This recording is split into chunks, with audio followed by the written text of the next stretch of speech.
नमो लोए सव साहुणं नमः समय साराय स्वानुभूत्या च कासते चित्स्वभावाय भावाय सर्वभावान्तरचिते वन्दितु सौवसिद्धे ध्रुमचलमणोवमं गदिं पत्ते वोच्छामि समयपाहुडे निर्णमोऽसुद केवली भणिदम्। समयसार ग्रंथाधिराज कुंद कुंद आचार्य देव द्वारा रचित और आत्मख्याति नाम की टीका अमृतचंद्र आचार्य देव द्वारा रचित अपन देख रहे हैं। कर्ता कर्म अधिकार की चर्चा अपन कर रहे हैं। अद्भुत अधिकार जहाँ एक एक गाथा में भेद ज्ञान कराया है। स्व अलग है, पर अलग है। स्व परनी भिन्नता दर्शाई है और अज्ञानी स्व और पर को एक मानता है और ज्ञानी स्व और पर को जुदा जुदा मानता है। इसलिए ज्ञानी अकर्ता हो गया और अज्ञानी कर्तृत्वपने की बुद्धि के कारण से अनादिकाल से संसार में क्या कर रहा है? परिभ्रमण कर रहा है। मैं तो मात्र जानने वाला हूँ, पर का कर सकता नहीं, परंतु भ्रम से मैंने माना कि मैं ये शरीर को चला सकता हूँ, हिला सकता हूँ, अच्छा रख सकता हूँ, इधर से उधर जा सकता हूँ, अच्छा बोल सकता हूँ, ये वाणी मेरी, ये विकल्प मेरे, ये अज्ञानता से ये इस प्रकार का भ्रम करता है। परंतु कोई एक स्व के अलावा मेरा कोई है नहीं और मैं किसी का हुआ नहीं हूँ, है ना। ऐसी अज्ञान बुद्धि का नाश अनादिकाल से नहीं किया। एक मनुष्य भव हमें अपना काम करने के लिए मिला है। गुरुदेव श्री मिले, देवशास्त्र गुरु मिले तो हमें अपने ज्ञायक की अनुभूति कराने के लिए ये हमें निमित्त मिले हैं। हम इसका सदुपयोग करें, हम अपना ज्ञान का उपयोग का सबका सदुपयोग करें और हमारा जीवन सम्यक दर्शन से सुशोभित हो जाए। ऐसी बारंबार भावना करे, विचार करे, चिंतन करे तो नियम से कार्य हुए बिना रहेगा नहीं। यहाँ पे हमने कल 96 नंबर की गाथा देखी थी ना।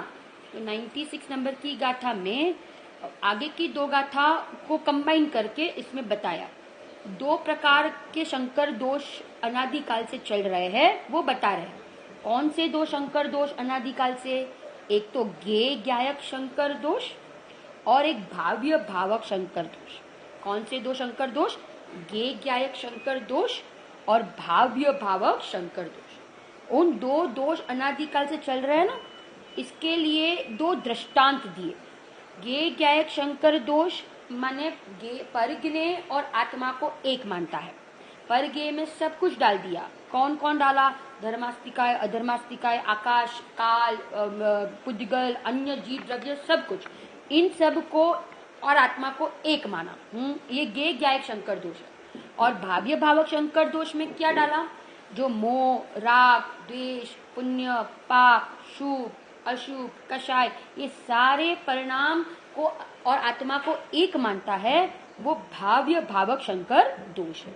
इन दो दोषों को समझाने के लिए दो दृष्टांत दिए आचार्य देव ने। एक दृष्टांत भाव्य भावक शंकर दोष को समझाने के लिए भूताविष्टा का दृष्टांत दिया, भूताविष्ट पुरुष का दृष्टांत दिया भाव्य भावक दोष समझाने के लिए। और ज्ञेय ज्ञायक दोष समझाने के लिए किसका दृष्टांत दिया? ज्ञेय ज्ञायक दोष समझाने के लिए ध्यानाविष्ट पुरुष का दृष्टांत दिया, बराबर ना।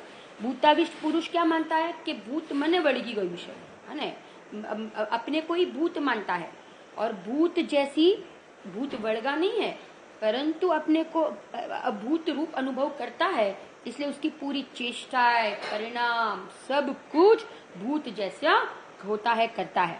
और ध्यानाविष्ट पुरुष, ध्यानाविष्ट पुरुष में बताया था ना कि कोई अपरीक्षित आचार्य कोई भोले व्यक्ति को देखकर उसको कहता है कि तुम पाड़े का ध्यान करो, है ना, बड़े सिंह वाला, आकाश को स्पर्श करने वाला, ऐसे बड़े बड़े सिंहों वाला पाड़ा हो, तुम ऐसा ध्यान करो। और वो ध्यान करता है और अपने को बड़े बड़े सिंह वाला मानता है। और फिर क्या कहता है कि दरवाजा छोटा है तो मैं इस दरवाजे में से कैसे निकल सकता हूँ, है ना। तो ये तो भ्रम है ना, भ्रमित बुद्धि है। खरेखर वो पाड़ा थोड़ी है, वो तो पुरुष है। खरेखर वो भूत थोड़ी हुआ है, वो तो पुरुष है।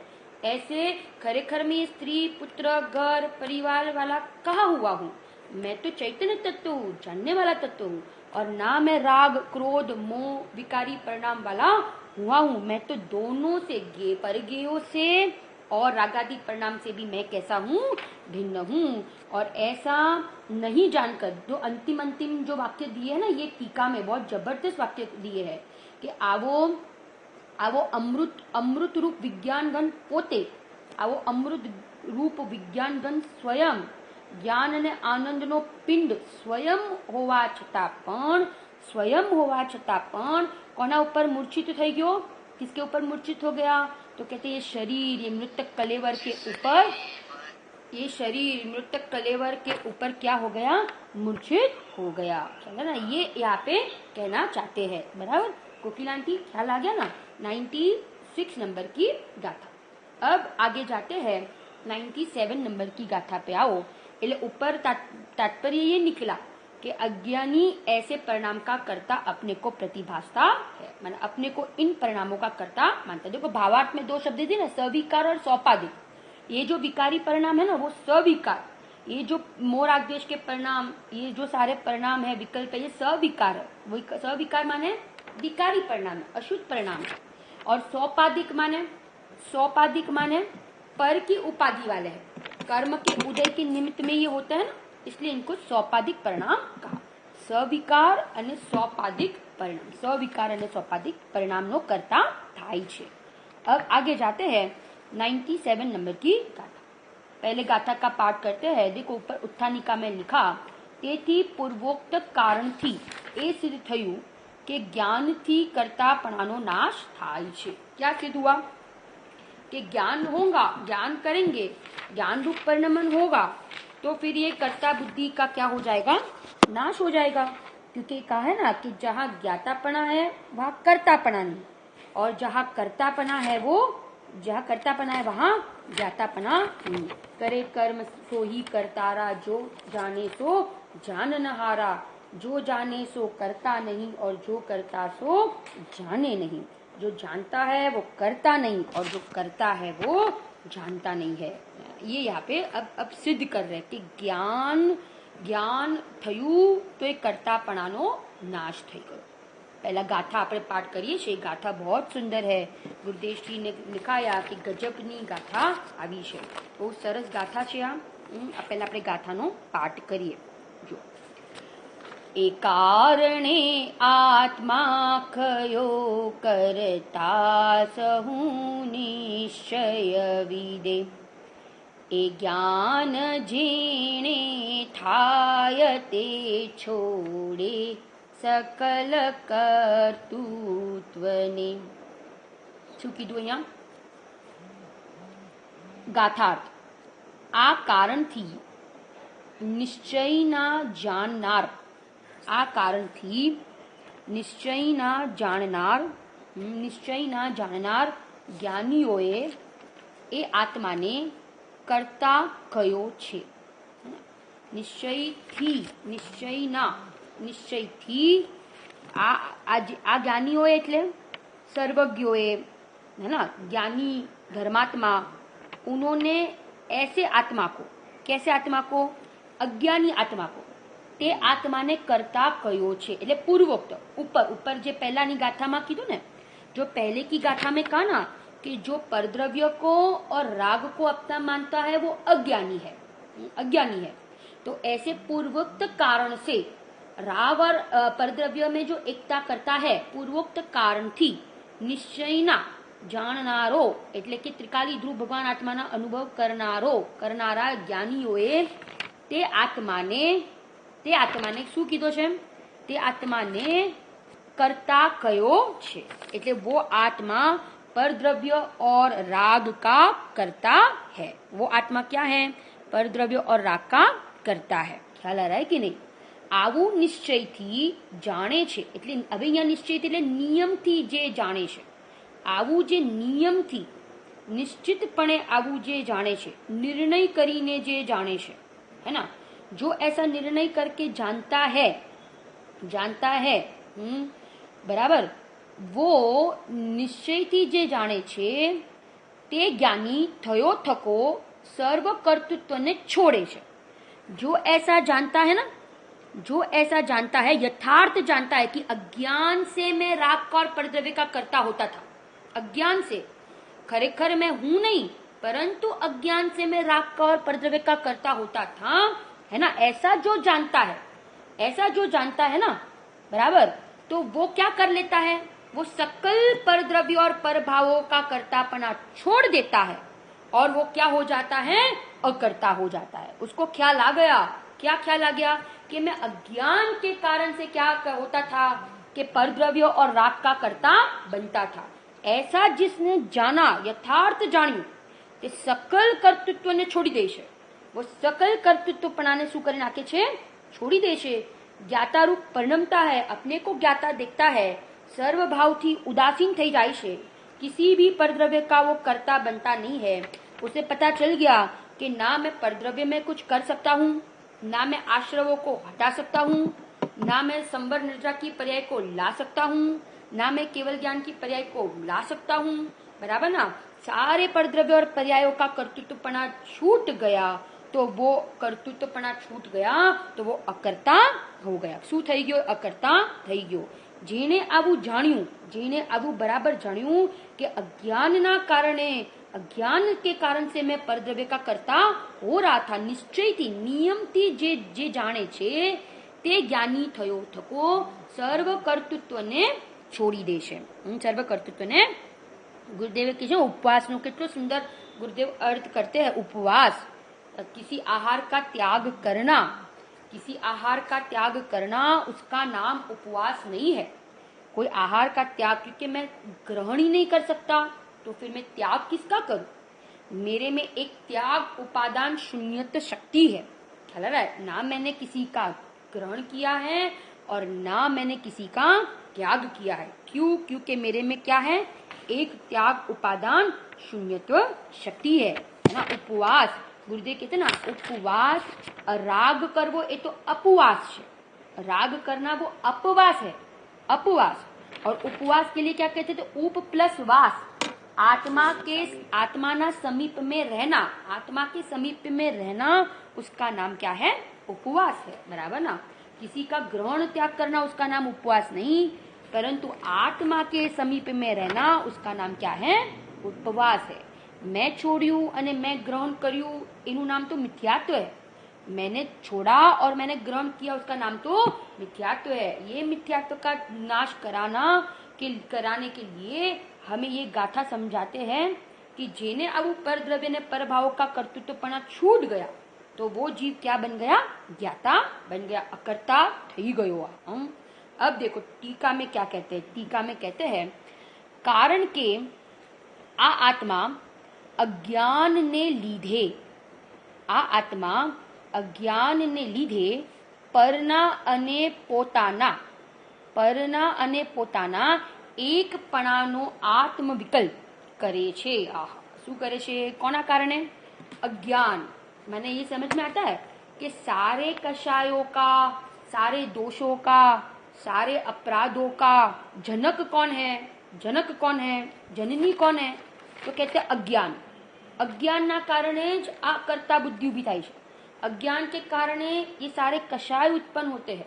अज्ञान के कारण से ही ये अपने आप को सबका कर्ता मानता है. मैंने दूसरे को सुखी किया, मैंने दूसरे को दुखी किया, मैं पर को जीवाड़ू, हूँ पर ने मारू. आ अज्ञानના કારણે આવા પ્રકારની મિથ્યા બુદ્ધિ उत्पन्न. एक गुरुदेव कहते हैं ना, एक परमाणु ऊपर ये आत्मा का अधिकार नहीं है. एक परमाणु के ऊपर मेरा अधिकार नहीं है. जानना वो मेरा काम है, परंतु करना वो मेरा काम नहीं है. करना वो मेरा काम नहीं है. कितना अनादिकाल से अपने आप को खाने वाला, पीने वाला, रसोई बनाने वाला, घर वाला, स्त्री कुटुंब परिवार वाला अनादिकाल से मान के बैठा है कि नहीं. परंतु अनादिकाल से ये ज्ञान का अभ्यास ही नहीं किया. ये समय सार पढ़ने के बावजूद भी हमें शयोक्षम नहीं बढ़ाना. हमें क्षयोक्षम नहीं बनाना, हमें पुण्य बांधने के लिए नहीं कर रहे अपन, परंतु हमें तो अपने जानने वाले तत्व का अनुभव करना है, इसके लिए हम समय साथ पढ़ रहे हैं। हमारा उद्देश्य पूज्य बेंशी का बोल है ना कि आकाश पाताल एक थई जाए तो पण तारा ध्येय थी चुकीश नहीं, कुछ भी हो जाए परंतु हमें अपना ध्येय नहीं छोड़ना है। पतंग आकाश में गमे त्या उड़े परंतु हाथ डोर में से छूटे नहीं। ऐसे ज्ञानी कैसे भी परिणाम हो जाए परंतु गायक की दृष्टि छोड़ते नहीं है। नरक का नारकी, तिर्यंत गति का अनपढ़ जीव काम कर लेता है। अगर ये काम कठिन होता तो तिर्यंत नारकी कैसे कर सकते थे, है ना। और एक यहाँ पे द्रव्यलिंग धारण किए अष्टपाउड में कहा ना, सुमेरु पर्वत जितने पीछी कमंडल नो ढगलो थई जाए इतनी बार हमने द्रव्यलिंग धारण किया, नवमी ग्रह भी गए अनंत बार। ये काम सरल है, छोड़ने ग्रहण करने का काम ही नहीं है। जा है बस निर्णय पक्का करो, बारंबार निर्णय। गुरुदेव का मांगलिक है ना, हूँ परमात्मा छू एम नक्की करो, हूँ परमात्मा छू एम निर्णय करो અને હું પરમાત્મા છું એમ અનુભવ। बुद्धिपूर्वक अभ्यास करो, बुद्धिपूर्वक हम जानने के अभ्यास में लगे। जानवा सिवाय હું કઈ કરી શકતો નથી, ખ્યાલ ना। ये बुद्धिपूर्वक ही अभ्यास करना पड़े। ऐसा नहीं है कि सहज होता जाएगा। पेंची कहते हैं ना, एम सहज नहीं लेवानुं। अज्ञानी पहला छे, ज्ञानी थवानुं छे तो बुद्धिपूर्वक अभ्यास करवो पड़शे। अपने कषायों से बुद्धिपूर्वक लक्ष्य हटाओ, कहीं भी उलझनों में उलझो नहीं तो ये राग में फंस गए तो इसमें से निकलना कठिन हो जाएगा, है ना। इसलिए ज्ञानी बहुत डरते हैं। ज्ञानी डरते हैं कि हमारा सम्यक तो ना छूट जाए। देखो अज्ञानी और ज्ञानी में कितना अंतर है। अज्ञानी को ये डर रहता है कि हमारे संयोग ना छूट जाए, है ना, ये शरीर ना छूट जाए, ये बाहर में कोई प्रतिकूल उदय ना आ जाए, है ना। ये डर लगता है किसको? अज्ञानी को। परंतु देखो ज्ञानी को पर की तो कोई चिंता ही नहीं है, पर की कोई परवाह नहीं, क्योंकि उसको पता है कि बाहर में तो जो होना है वो तो उद्यादीन है। परंतु ज्ञानी को तो ये चिंता रहता है कि मुझे राग का राग ना हो जाए, मुझे शरीर के प्रति एकत्व बुद्धि ना हो जाए, मेरा सम्यक दर्शन ना छूट जाए, मैं मिथ्या तो ना आ जाए, नहीं तो फिर वापस संसार, है ना। इस संसार का भय लगता है ज्ञानी को, और अज्ञानी को तो ये संयोग का भय, मरण का भय, ये सारे भय लगते हैं। ज्ञानी कहते हैं हमें मरण का भय नहीं, साथ भय नहीं है, परंतु हमें तो अपने सम्यक दर्शन को सुरक्षित रखना है ना। इसलिए कहीं किसी के साथ देखो एक बोल है ज्ञानी है ना, एक वाक्य आता है कि अपने में इतना मस्त रहो कि दूसरों की निंदा करने के लिए हमारे पास फुर्सत ही नहीं है। क्या कहा? अपने ज्ञान को अपने तत्व अभ्यास में, ज्ञायक में ऐसा जोड़ो कि हमारे पास किसी की निंदा करने की फुर्सत ही नहीं है, किसी की चर्चा करने की। क्यों के काना समय सार में काम भोग बंधन नहीं करता तो अनंतवार करी शू दम छे आमा। परंतु दमदार वस्तु तो ये है कि मैं ज्ञान और राग को क्या कर दूं, अलग अलग टुकड़े कर दूं। एक बार टुकड़ा करी नाखो ज्ञान अने रागना, ए पुरुषार्थ छे, एनु नाम पुरुषार्थ छे। देखो क्या कहते हैं अब, कारण के आ आत्मा अज्ञानना લીધે પરના અને પોતાના એકપણાનો આત્મ વિકલ્પ કરે છે। એક થયો નથી, પરંતુ એકપણાનો શું કરે છે? એકપણાનો આત્મ વિકલ્પ કરે છે। एकपणानो आत्म विकल्प करे छे। माने आत्मा और शरीर को ये क्या मानता है? एक मानता है। स्व पर ने एक करतो नहीं, परंतु स्व अने पर ने एक माने छे, एक अनुभवे छे। स्व ने पर एक थई जाए तो दो द्रव्यों का नाश हो जाएगा। एक करतो એટલે કે એકપણાનો વિકલ્પ કરે છે, પણ એક કરતો નથી। એકપણાનો વિકલ્પ કરે છે કે હું શરીરવાળો થઈ ગયો, તેથી તે નિશ્ચયથી कर्ता प्रतिभासे छे। माने निश्चय से वो कर्ता बनता है। निश्चय से वो परद्रव्य का क्या होता है? कर्ता बनता है। एक्चुअली तो वो अपने विकल्प पर का कर्ता तो कोई नहीं है, ज्ञानी भी नहीं और अज्ञानी भी नहीं, परंतु अज्ञानी वो विकल्प का कर्ता बनता है।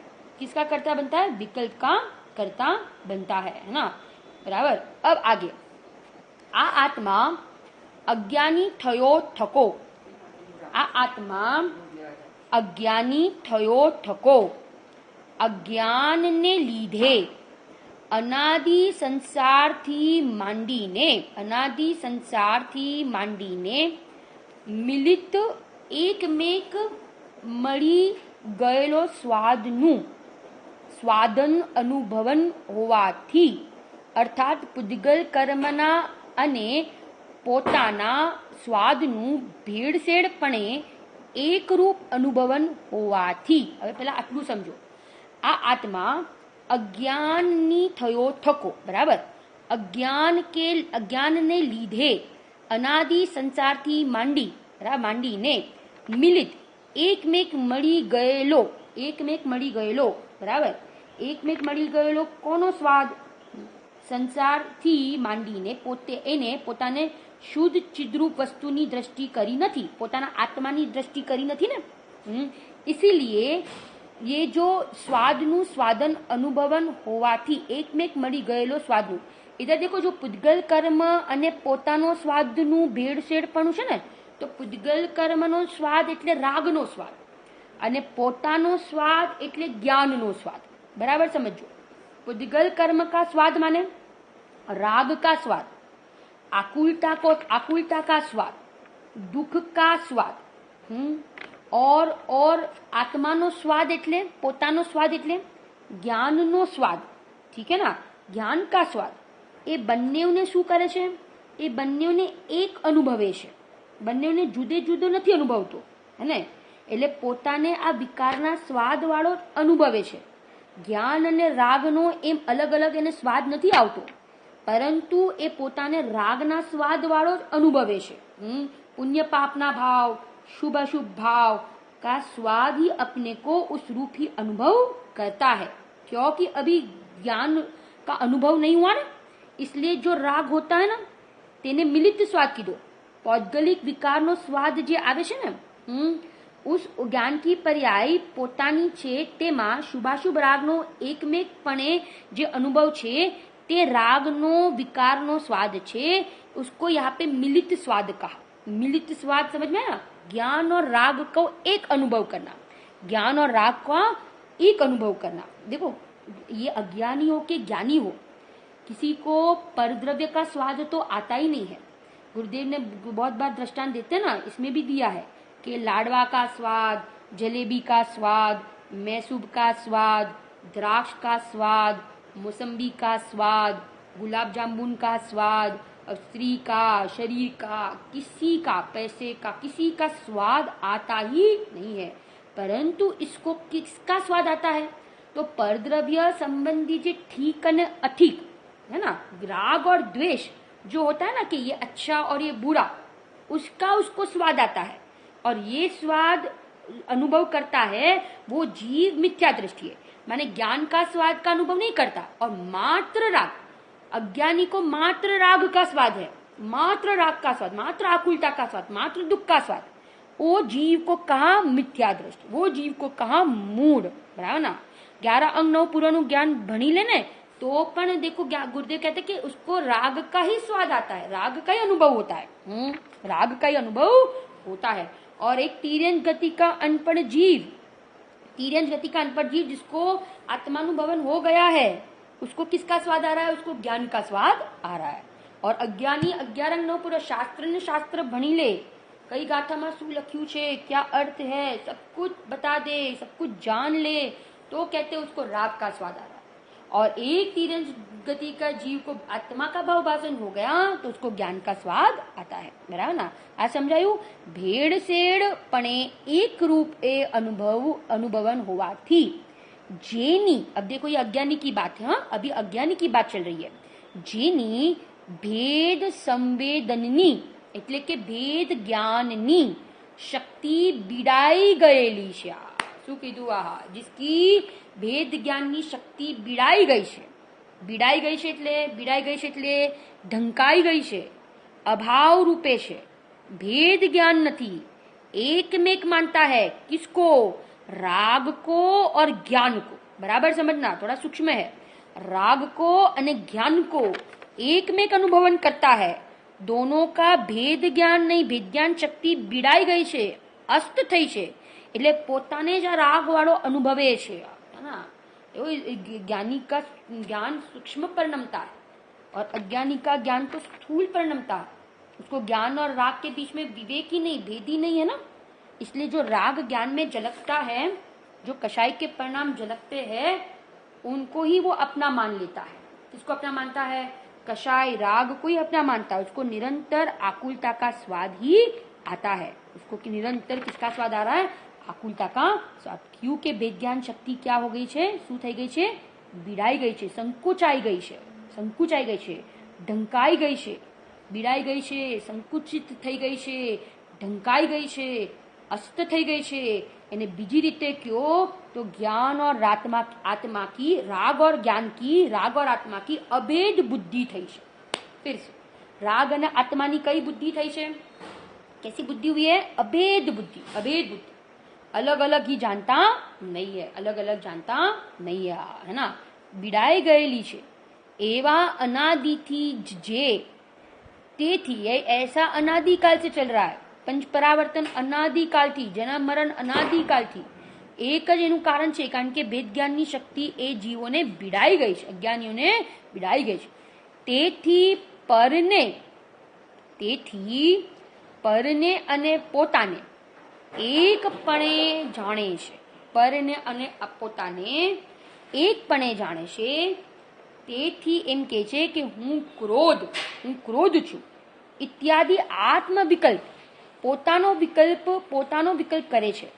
અને તેથી નિર્વિકલ્પ અકૃત્રિમ એક વિજ્ઞાનગણ સ્વભાવથી ભ્રષ્ટ થયો થકો, वारंवार अनेक विकल्पे परिणमतो थको करता प्रतिभासे।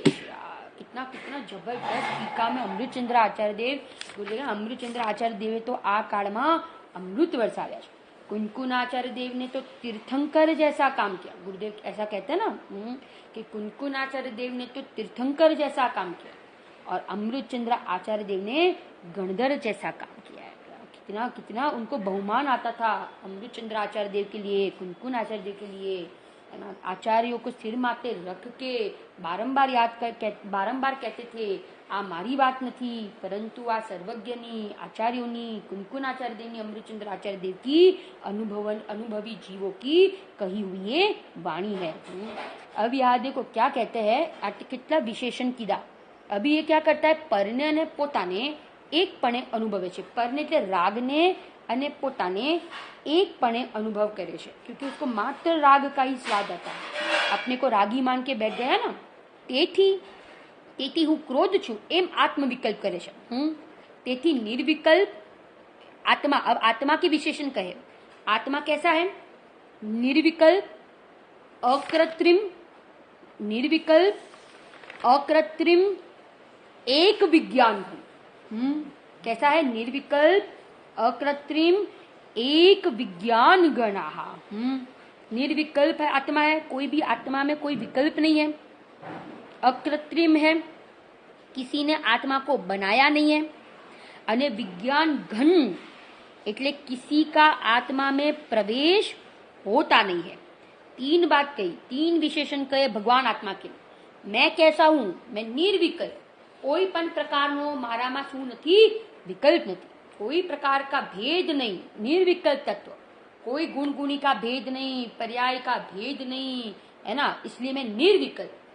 अकृत्रिम, मुझे किसी ने बनाया नहीं, मैं तो अनादि अनंत शुद्ध तत्व। और विज्ञान घन, क्योंकि मेरे में राग का प्रवेश नहीं होता, तो परद्रव्य की तो क्या बात करूं। ऐसे स्वभाव से भ्रष्ट थयो। अने बारंबार जो विकल्प होते हैं ना, बारंबार विकल्प, अनेक विकल्प, उस रूप में परिणमता उसका कर्ता बनता है। उस रूप परिणमता है और उसका कर्ता बनता है।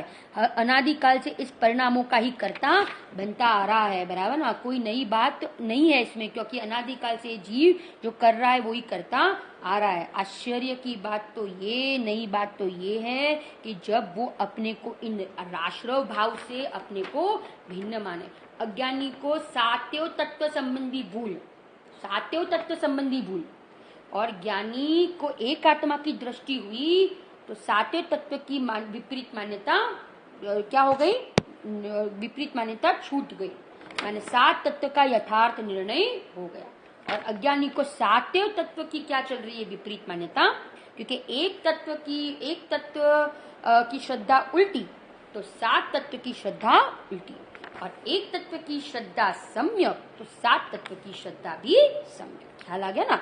अब देखो, अब ज्ञानी की बात करेंगे हम, अभी ज्ञानी की बात कर रहे हैं। अने ज्यारे आत्मा ज्ञानी थाय त्यारे ज्ञानने લીધે જ્ઞાનના અનાદિથી માંડીને પૃથક પૃથક સ્વાદનું સ્વાદન અનુભવન હોવાથી આ અર્થાત પૂદગલ કર્મના અને પોતાના સ્વાદનું એકરૂપ નહીં પણ ભિન્ન ભિન્નપણે અનુભવન હોવાથી જેની भेद संवेदन शक्ति उघड़ी गई છે। देखो जबरदस्त कहा ना, अज्ञानी के लिए कहा कि भेद ज्ञाननी शक्ति बीड़ाई गई છે, ज्ञानी માટે કીધું કે भेद ज्ञाननी शक्ति उघड़ी गई છે। क्यों उघड़ी गई છે, કેમ उघड़ी गई, કારણ કે જ્ઞાનના કારણે भेद ज्ञान થયું ને, જ્ઞાનને લીધે, ઓલું પહેલા કીધું તો અજ્ઞાનને લીધે, હવે જ્ઞાનને લીધે શું કર્યું, तो कहते कि बेवना स्वाद जुदा जुदा आवे છે, भिन्न भिन्न अनुभवता है। कौन से किसके स्वाद जुदे जुदे अनुभव होता है, ज्ञान का और राग का, दोनों का स्वाद जुदा जुदा अनुभव में आता है, पृथक पृथक अनुभव में आवे છે। केम, कारण के भेद्यान शक्ति शू थई गई, भेद्यान शक्ति उगड़ी गई। देखो ऐसा नहीं है, गुरुदेव ने बहुत जबरदस्त खुलासा किया कि એવું નથી કે જ્ઞાની ने राग नो स्वाद આવતો જ નથી। ज्ञानी को जितना राग है ना, जितना राग है उतना उसको दुख का वेदन भी होता है, उसको उतना दुख का स्वाद भी आता है, परंतु साथ में उसको ज्ञान का स्वाद भी आ रहा है, और दोनों का पृथक पृथक स्वाद आता है। अज्ञानी को क्या था, दोनों का एक स्वाद आता था, पर ज्ञानी को दोनों का स्वाद आता है, परंतु दोनों का कैसा स्वाद आता है, पृथक पृथक स्वाद आवे છે, बराबर ना। ज्ञान नो स्वाद અને अज्ञानी रागनो स्वाद ने पोतानो स्वाद भिन्न भिन्न जाने છે, दोनों को भिन्न भिन्न, दोनों का स्वाद आने पर भी दोनों को भिन्न भिन्न जानता है, बराबर, भिन्न भिन्न जानता है कि इन्हें ख्याल आवे છે कि जो आ रागनो स्वाद છે ना ज्ञाननो स्वाद છે। राग का स्वाद आकुलतामय है और ज्ञान का स्वाद निराकुलतामय, इसलिए तो आता कहते हैं ना कि ज्ञानी ने इंद्रासन भी, इंद्र चक्रवर्ती के भोग भी ज्ञानी को कैसे लगते हैं, बोलो ज्ञानी ने, हाँ गुरुदेव કહે છે ને કે સડેલા ઘાસના તરણા જેવા લાગે છે, બરાબર ના, ખ્યાલ, સડેલા ઘાસ, સડેલા મરદા જેવા લાગે છે। ગુરુદેવ बहुत बताया कि 7 દિવસનો कोई गधेड़ो होय और मर गया है 7 दिन का मरा हुआ गधेड़ा, और उसमें से कैसी दुर्गंध आती है, कैसी दुर्गंध आती है, ऐसे इस ज्ञानी को ये राग में, 96 रानियों में, 6 खंड में ऐसा दुखरूप स्वाद लगता है, आकुलता वाला स्वाद लगता है, काला काला नाग जेवू लागे છે। क्या ख्याल આવી જાય છે कि साचू सुख नहीं, क्योंकि सच्चे सुख का, आनंद का उसको अनुभव हो गया है। कहा वो आत्मा की अंदर की शांति, कहा ज्ञान में कितनी निराकुलता, और कहा राग की आकुलता, दोनों का अंतर ख्याल आ गया।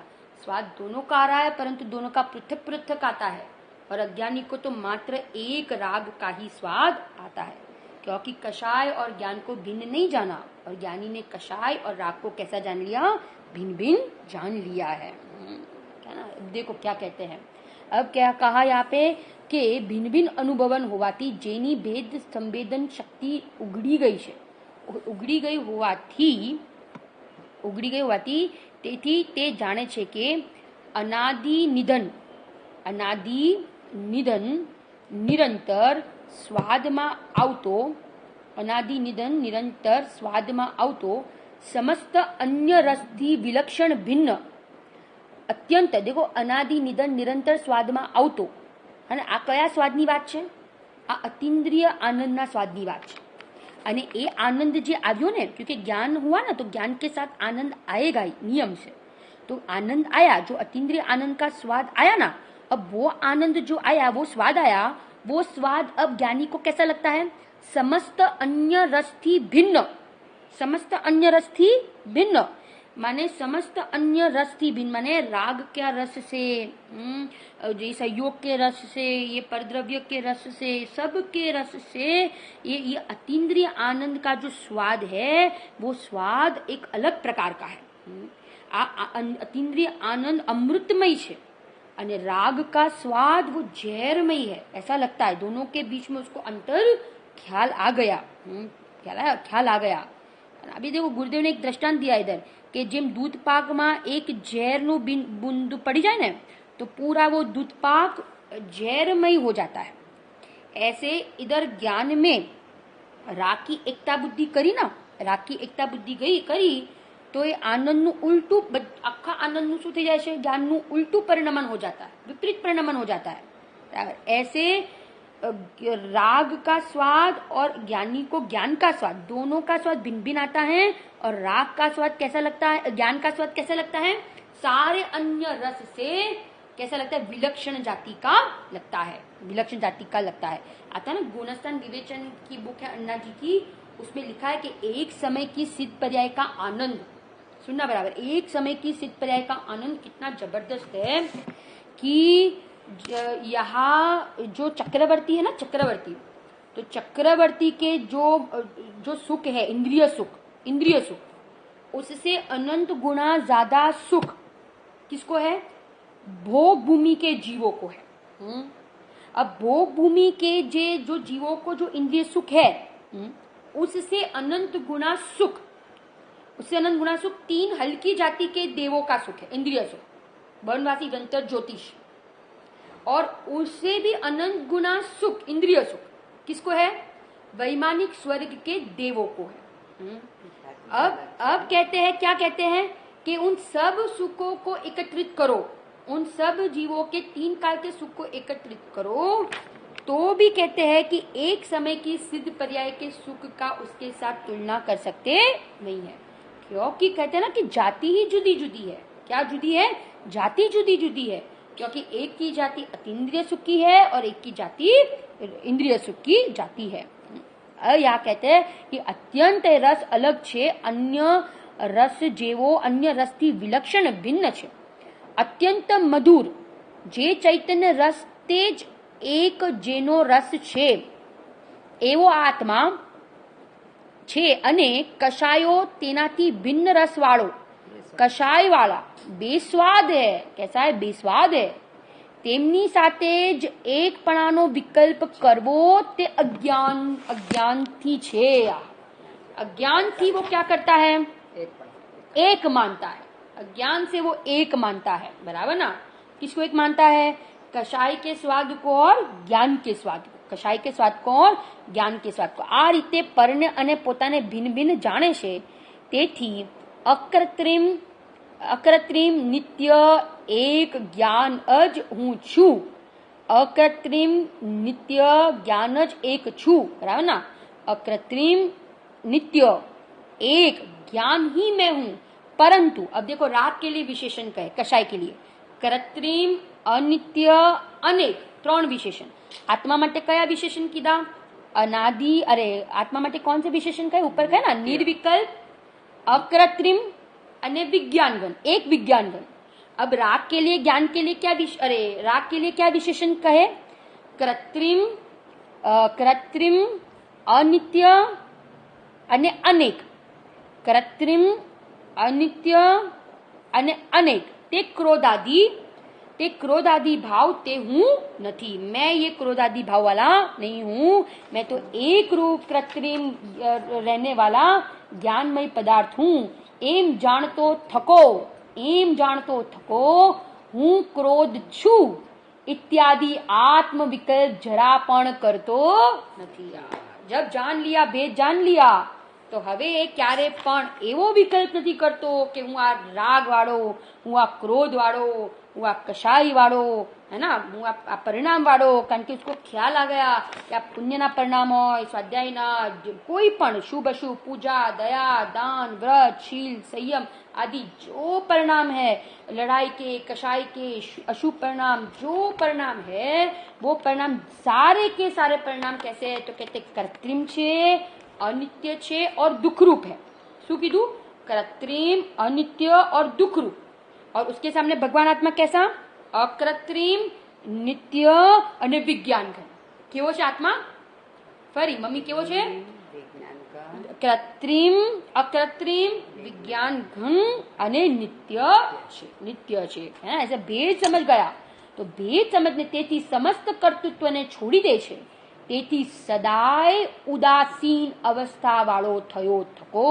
देखो उदासीन का अर्थ, उदासीन माने बाहर से ऐसे गंभीर हो जाना, क्रोध नहीं करना, है ना, कुछ भी बाहर में कोई क्रिया आदि हाव भाव नहीं करना, ये इसका नाम उदासीन नहीं। परंतु उदासीन गुरुदेव तो ऐसा कहते थे, उदासीन એટલે ઉચ્ચ આસનમાં બેસી જવું। ઉચ્ચ આસન, સૌથી ઉચ્ચ આસન કયું છે? ત્રિકાલી ધ્રુવ ભગવાન આત્માનું આસન, उसमें बैठ जाना, उसका नाम उदासीनता।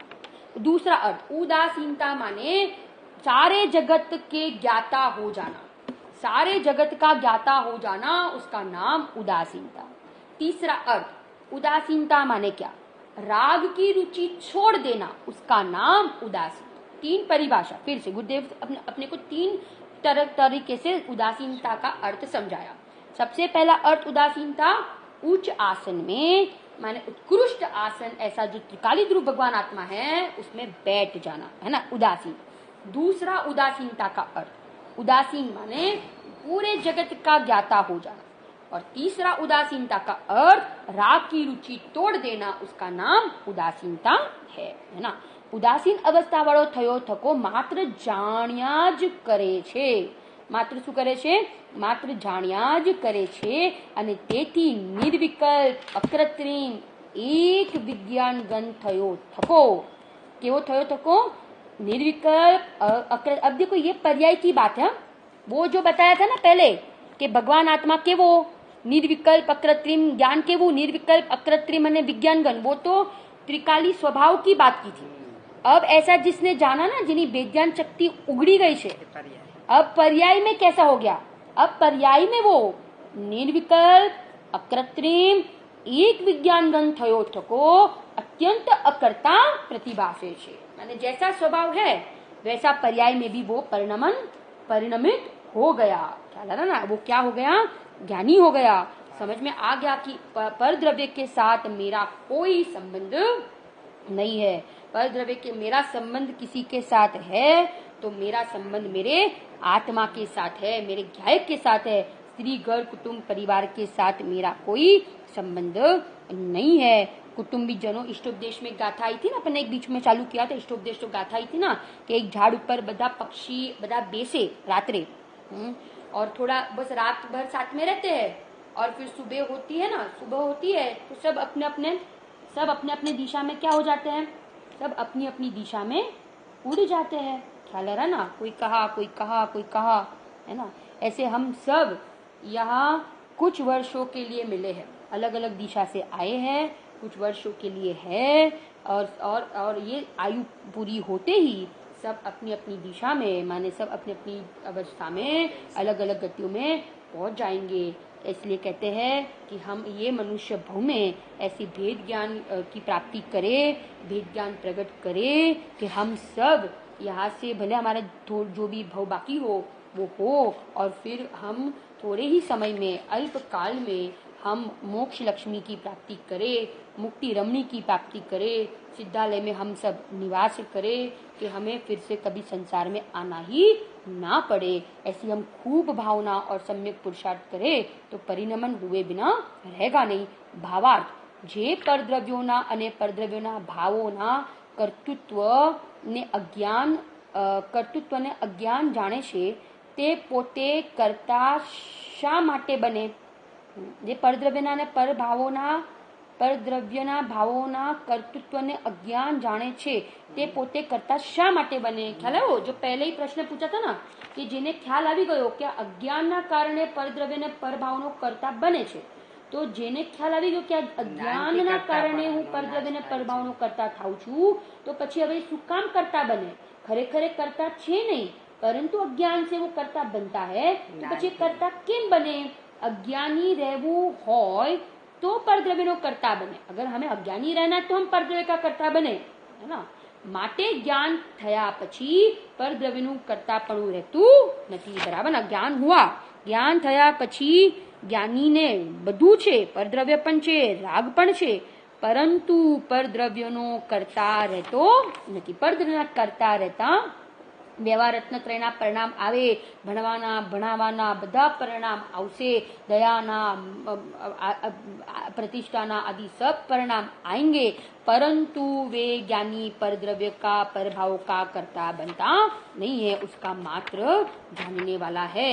ऐसी दशा को हम भी प्राप्त करें और अल्प काल में हम सब इस संसार, इस भयंकर संसार से हम छूट कर अनंत काल हम सब सिद्धालय में विराजमान हो जाए. इसी मंगल भावना के साथ हम स्वाध्याय पूरा करते हैं.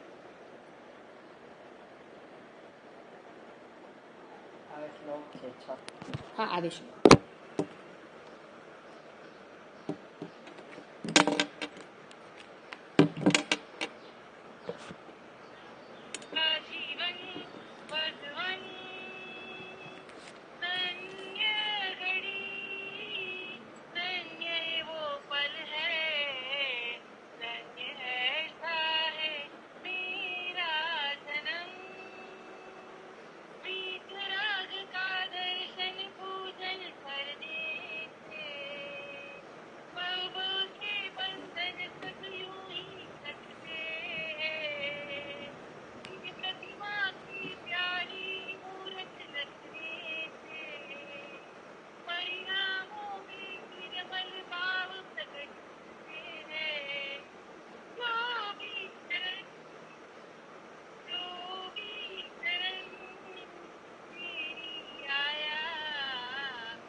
विजेता होते हैं, दर्शन ज्ञानानंद प्रभु के होते हैं, फल अनंत आनंद जिसके होते हैं. ऐसी परम मुद्रा को देखो, ज्ञान में बैठे तेरा ध्यान जब से किया है, बदला मेरा जीवन भगवन.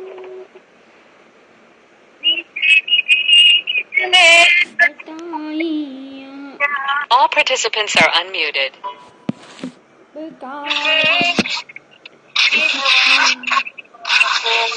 वंदना सत्पाद